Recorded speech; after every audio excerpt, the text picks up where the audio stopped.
Halo semua, perkenalkan saya Emma Kurnia, NIM saya 24.3366. Pada video ini saya akan membahas singkat tentang sistem kepartaian dan pemilu di Indonesia, dari masa Orde Lama, Orde Baru, Reformasi, hingga saat ini. Nah, kita mulai dari masa Orde Lama, yaitu sejak Indonesia merdeka sampai tahun 1966. Di masa ini, Indonesia memakai sistem yang namanya multipartai. Jadi, ada banyak partai politik yang ikut berperan dalam pemerintahan. Nah, salah satunya, pemilu yang paling terkenal adalah pemilu 1955. Pemilu ini sering disebut sebagai pemilu yang demokratis karena rakyat bisa memilih wakilnya secara langsung. Nah, termasuk anggota konstituante. Tapi karena jumlah partainya sangat banyak, pemerintah jadi kurang stabil. Kabinet pun sering berganti, sehingga pembangunan dan pengambilan keputusan berjalan kurang efektif. Setelah Presiden Soekarno menetapkan demokrasi terpimpin, peran partai politik mulai dibatasi dan kekuasaan jadi lebih terpusat pada presiden. Selanjutnya, kita masuk ke masa Orde Baru yang dipimpin oleh Presiden Soeharto dari tahun 1966 sampai 1998. Nah, di masa ini, sistem politik lebih dikendalikan oleh pemerintah. Jumlah partai politik disederhanakan menjadi 3, yaitu PPP, PDI, dan Golkar.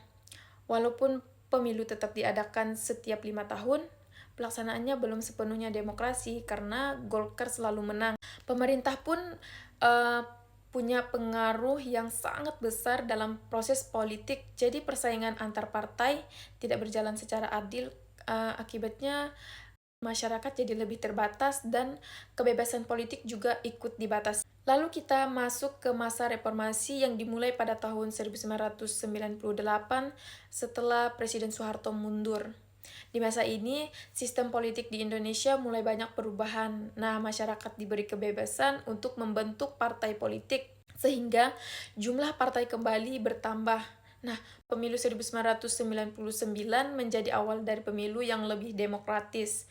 Selain itu, sejak tahun 2024, rakyat juga bisa memilih presiden dan wakil presiden secara langsung. Nah, lembaga penyelenggaraan pemilu pun dibuat lebih independen supaya proses pemilu bisa berjalan lebih jujur dan adil. Reformasi benar-benar membuka ruang yang lebih luas bagi masyarakat untuk ikut terlibat dalam kehidupan politik.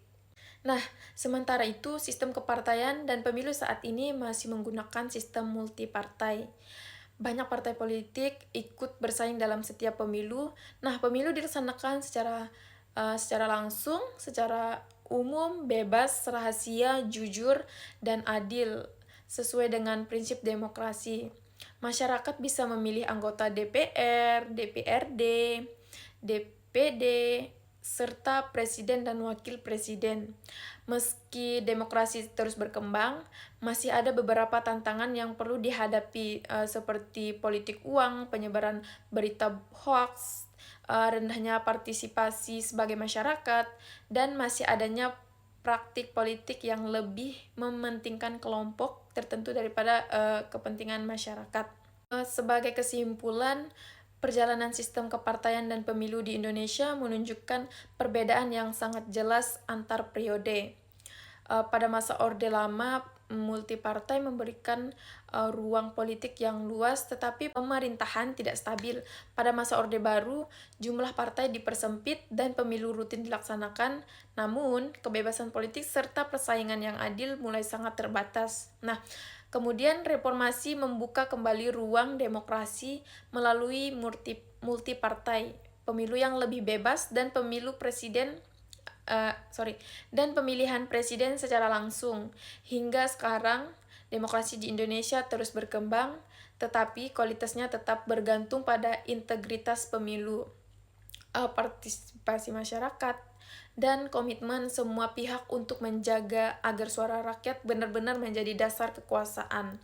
Dan pesan utamanya, demokrasi tidak cukup hanya dengan adanya pemilu, tetapi harus diwujudkan dalam proses yang jujur, adil, dan benar-benar mewakili rakyat. Sekian pembahasan dari saya. Terima kasih sudah menyimak video ini. Mohon maaf apabila masih ada kekurangan dalam penyampaian materi. Terima kasih dan sampai jumpa. Bye.